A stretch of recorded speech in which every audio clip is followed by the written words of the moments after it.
Welcome back to another Disorderly Reviews brought to you by Transcendent Studios. I'm Peter Vawter, and today we're going to be reviewing WeakWood Throne. Again, this isn't a review of if the game is good or bad. It's a review of the game from the standpoint of individuals with PTSD and other anxiety disorders, to see if this game might be a helpful game on your road to recovery and healing. At the bottom of the screen, we have the QR code to a website called Deco Deals, where you can find other reviews on this game and price layout over history. You can also get alerts when it reaches a certain price that may be compatible with your finances. It's a wonderful website, not a sponsor by any means, but wish they were. And it might help you find some great games for your healing process. So feel free to check that out below, and let's get into the review.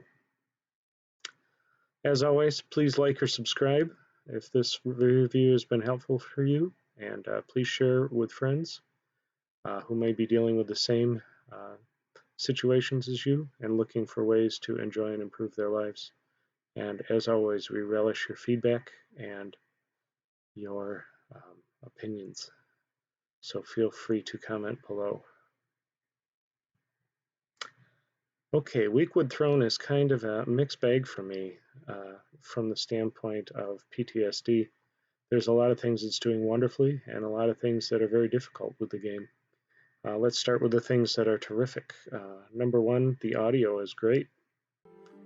I'll play a little bit here. Most of the audio is nice orchestral, gentle music. The weapon audio and enemy audio is really great. And as you can even see from this small introduction, the visuals on this game are terrific as well. I normally don't like these kind of shadow puppet, multi-part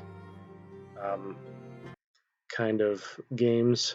They usually feel crummy to me and kind of haphazard and cheaply put together, but this visual style works really well with it, and I was surprised at how much I enjoyed this game from that standpoint.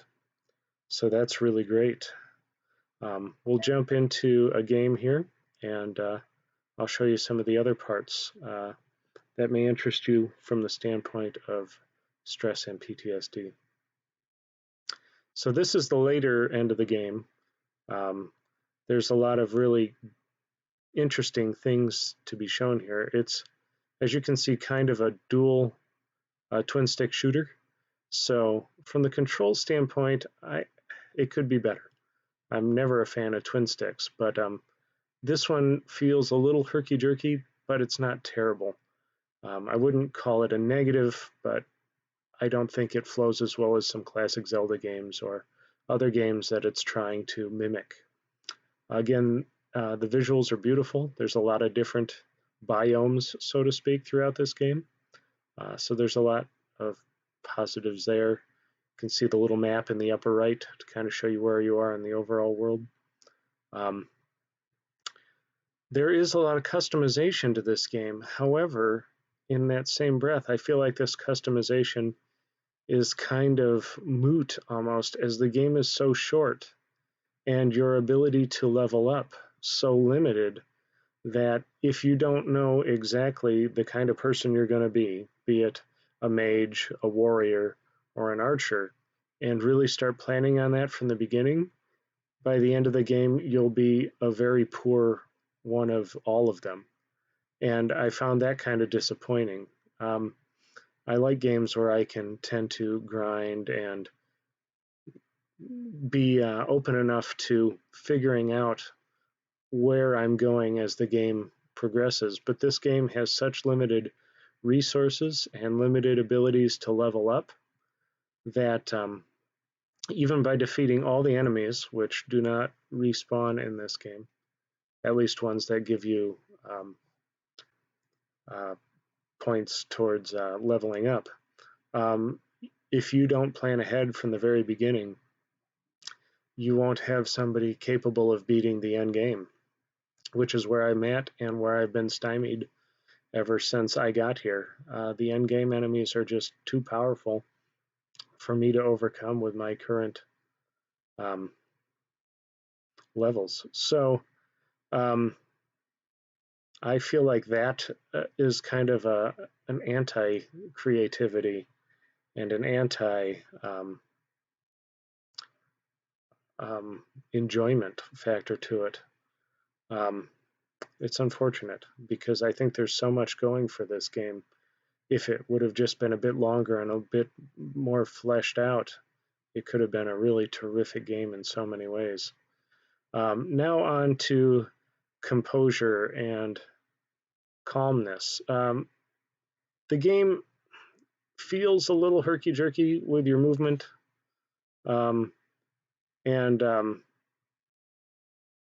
as you can see, when enemies pop up, things get a little crazy fast. That was the end boss. And there's a couple of things I enjoy about this game, that the enemies are very calculated and you can easily learn their patterns, but you can still get into situations where you aren't able to beat them because of poor leveling up and situations like that.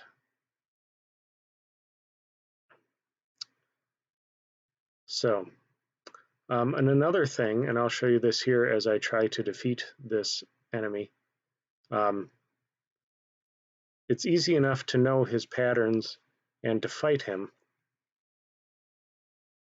However, when you die, which I'll do in a second here because he's just so OP'd, that you start right over at your last save. You don't have a whole list of saves. And so you can get yourself into almost a locked up game where you can't progress, no matter how much you try to level up, no matter how much you try to get better, because I've used all the level ups and I'm no better than I was a while ago now. So there's some disadvantages there as well. I feel like the bite size to this game is really terrible because I can't make mistakes and I can't go back. The mistakes are simply made forever. And I may get to a point where I can't progress in the game, which is where I feel like I'm at. So there's a lot of this game that is so great and a lot of this game that's really annoying and makes you feel trapped and unable to move forward. So as the review goes, you'll see here in a moment that it doesn't rank too highly in the PTSD and stress world. And I think that's primarily because of the situations you can find yourself in where progression doesn't come naturally or easily. Your saves are very limited, and you can get yourself into situations where you can't recover from it. So all in all, it makes the game a little annoying and difficult. So thanks for sticking around to the end here, and I'll give you my final review here. And again, 75 is usually my cutoff for games that would be compatible with almost anybody with any type of disability. But here's my review. Again, it comes in at a 43 out of 100 and thereby isn't one that I could recommend easily to people. However, if some of the gameplay you saw looked challenging and enjoyable enough for you, and you like kind of Zelda-esque solo fighters, it's an okay one. But for the price at $2 now, since the minimum value on the Nintendo eShop is $2, I got this for 16 cents. So for that, it was worth trying. But for $2, I would avoid against it. Things like Chris Tales and Blossom Tales, is a lot better value for gameplay. Thank you again for your time and joining us in your journey. I hope this review has been helpful to you, and if it has, share it with others, and we would love to hear your feedback. Thank you again. Have a great day, and Thanks for letting us join you in your journey to healing.